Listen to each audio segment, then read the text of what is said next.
Comment un homme assure-t-il son pouvoir sur un autre, Winston? Winston réfléchit. En le faisant souffrir, répondit-il. Exactement, en le faisant souffrir. L'obéissance ne suffit pas.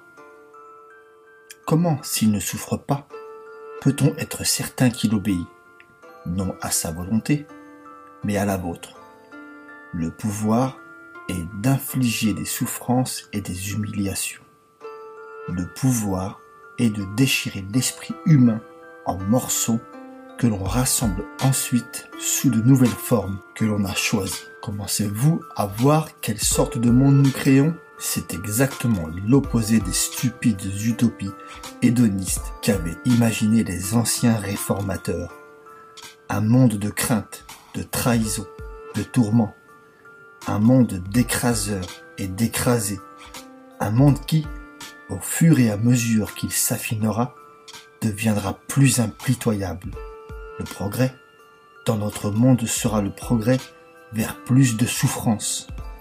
L'ancienne civilisation prétendait être fondée sur l'amour et la justice. La nôtre est fondée sur la haine. Dans notre monde, il n'y aura pas d'autre émotion que la crainte. La rage, le triomphe et l'humiliation. Nous détruirons tout le reste, tout.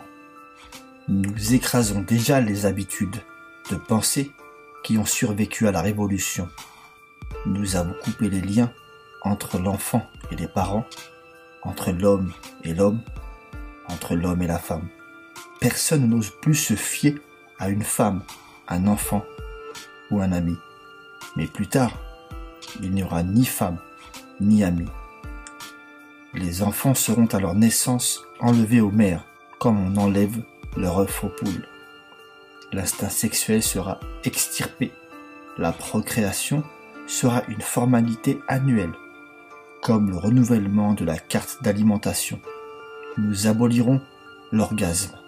Nos neurologistes y travaillent actuellement. Il n'y aura plus de loyauté qu'envers le parti.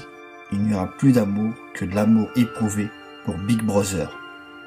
Il n'y aura plus de rire que le rire de triomphe provoqué par la défaite d'un ennemi. Il n'y aura ni art, ni littérature, ni science.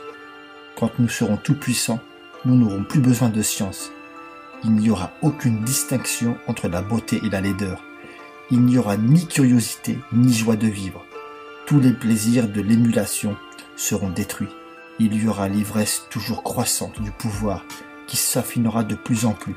Il y aura toujours, à chaque instant, le frisson de la victoire, la sensation de piétiner un ennemi impuissant. Si vous désirez une image de l'avenir, imaginez une botte piétinant un visage humain éternellement. O'Brien continua. Et souvenez-vous que c'est pour toujours.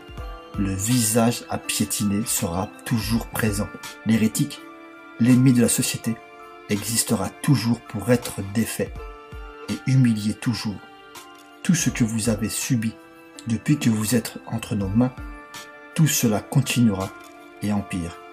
L'espionnage, les trahisons, les arrêts, les tortures, les exécutions, les disparitions ne cesseront jamais.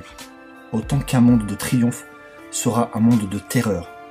Plus le parti sera puissant, moins il sera tolérant. Plus faible sera l'opposition, plus étroit sera le despotisme. Tel est le monde que nous préparons, Winston. Un monde où les victoires succéderont aux victoires et les triomphes aux triomphes. Un monde d'éternelle pression, toujours renouvelé sur la fibre de la puissance. Vous commencez, je le vois, à réaliser ce que sera ce monde. Mais à la fin, vous ferez plus que le comprendre. Vous l'accepterez. Vous l'accueillerez avec joie. Vous en demanderez une part.